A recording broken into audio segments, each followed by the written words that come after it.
ചരിത്രത്തെ തിരുത്തി കുറിച്ചുകൊണ്ടായിരുന്നു ബീഹാറിന്റെ രണ്ട് ഘട്ട തെരഞ്ഞെടുപ്പുകൾ കടന്നുപോയത്.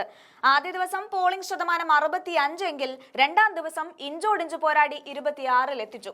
മാറ്റം ആഗ്രഹിക്കുന്ന ഒരു കൂട്ടം ജനതയുടെ ഉറച്ച തീരുമാനമാണ് ഈ പോളിംഗ് ശതമാനം നമ്മോട് വിളിച്ചു പറയുന്നത്.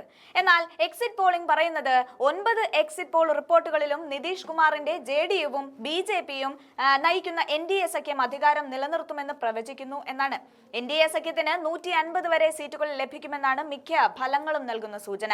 അധികാരത്തിലേക്കുള്ള തിരിച്ചുവരവ് ഉറപ്പിച്ച് തെരഞ്ഞെടുപ്പിനെ നേരിടാനിറങ്ങിയ മഹാസഖ്യം 90 വരെ സീറ്റുകളിൽ ഒതുങ്ങും. Chanakya, People's Insight, People's Pulse എന്നിവ മാത്രമാണ് മഹാസഖ്യത്തിന് 100-ലേറെ സീറ്റ് പ്രവചിക്കുന്നത്. എന്നാൽ കേവല ഭൂരിപക്ഷത്തിനുള്ള മാജിക് നമ്പറിൽ എത്തില്ലെന്നും ഉറപ്പിക്കുന്നു. എന്നാൽ NDAക്ക് ഭരണ തുടർച്ച പ്രവചിച്ച എക്സിറ്റ് പോൾ ഫലങ്ങൾ തള്ളുകയാണ് മഹാസഖ്യം.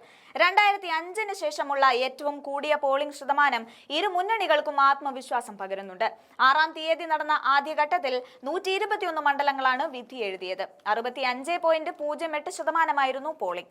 ഇന്നലെ കഴിഞ്ഞ അവസാന ഘട്ടത്തിൽ 69% എന്ന റെക്കോർഡ് പോളിംഗ് ആണ് രേഖപ്പെടുത്തിയത്. 20 വർഷമായി തുടരുന്ന നിതീഷ് കുമാർ സർക്കാരിനെതിരാണ് ഭരണവിരുദ്ധ വികാരം വോട്ടായി മാറിയിട്ടുണ്ടെന്ന പ്രതീക്ഷയാണ് മഹാസഖ്യം പുലർത്തുന്നത്. ഇന്നലെ പുറത്തുവന്ന 9 എക്സിറ്റ് പോളുകളിൽ 7 എണ്ണവും NDAക്കാണ് മുൻതൂക്കം പ്രവചിക്കുന്നത്.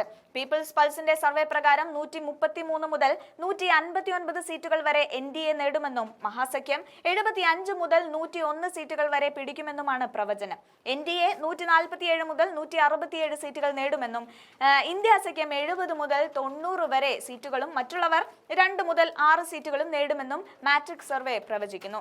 അതേസമയം മൈ പോൾ സർവേ മഹാസഖ്യത്തിനാണ് മുൻതൂക്കം നൽകുന്നത്. മഹാസഖ്യം 132 മുതൽ 142 സീറ്റുകൾ നേടുമെന്നും NDA 95 മുതൽ 105 സീറ്റുകളിൽ ഒതുങ്ങുമെന്നുമാണ് പ്രവചനം. ജനോ മിറർ 130 മുതൽ 140 സീറ്റുകൾ വരെയാണ് മഹാസഖ്യത്തിന് പ്രവചിക്കുന്നത്. NDA പരമാവധി 110 സീറ്റുകൾ വരെ നേടുമെന്നാണ് പ്രഖ്യാപനം. പക്ഷേ ആധികാരികമായ കണക്കുകൂട്ടൽ പ്രകാരം 85-നും 90-നും ഇടയ്ക്ക് സീറ്റുകൾ RJD നേടുമ്പോൾ 40 സീറ്റുകളുമായി കോൺഗ്രസ് അടിച്ചു കയറുമെന്നാണ് എക്സിറ്റ് പോളുകൾ പറയുന്നത്. ബീഹാർ തെരഞ്ഞെടുപ്പിൽ രാഹുൽ ഗാന്ധിയും പ്രിയങ്ക ഗാന്ധിയും ഇറങ്ങി കളിച്ച കളി അത് തെരഞ്ഞെടുപ്പിൽ പ്രതിഫലിക്കുമെന്ന് തന്നെയാണ് ഈ റെക്കോർഡ് പോളിംഗ് നമുക്ക് തരുന്ന സൂചന. വിവിധ രാഷ്ട്രീയ പാർട്ടികളിലെ നേതാക്കളും സ്വതന്ത്രരും ഉൾപ്പെടെ 1302 സ്ഥാനാർത്ഥികളാണ് ജനവിധി തേടുന്നത്. ഇവരിൽ 1165 പുരുഷന്മാരും 136 സ്ത്രീകളുമാണ്. കഴിഞ്ഞ തവണ 15 സീറ്റുകൾ 3000-ൽ താഴെയും 3ഇടത്ത് 1000 വോട്ടിൽ താഴെയും ഭൂരിപക്ഷത്തിൽ ജയിച്ച സാഹചര്യത്തിൽ നിർണായകമാണ് ഇത്തവണത്തെ ജനവിധി. എന്നാൽ പണമൊഴുക്കിയാണ് NDA യോഗത്തിലേക്ക് ആളുകളെ എത്തിക്കുന്നതെന്ന വാദവും ശക്തമാണ്. ഒന്നാം ഘട്ടത്തിലെ റെക്കോർഡ് പോളിംഗ് ഇന്നും സംഭവിക്കുമോ എന്നാണ് ബീഹാർ ഉറ്റുനോക്കുന്നത്.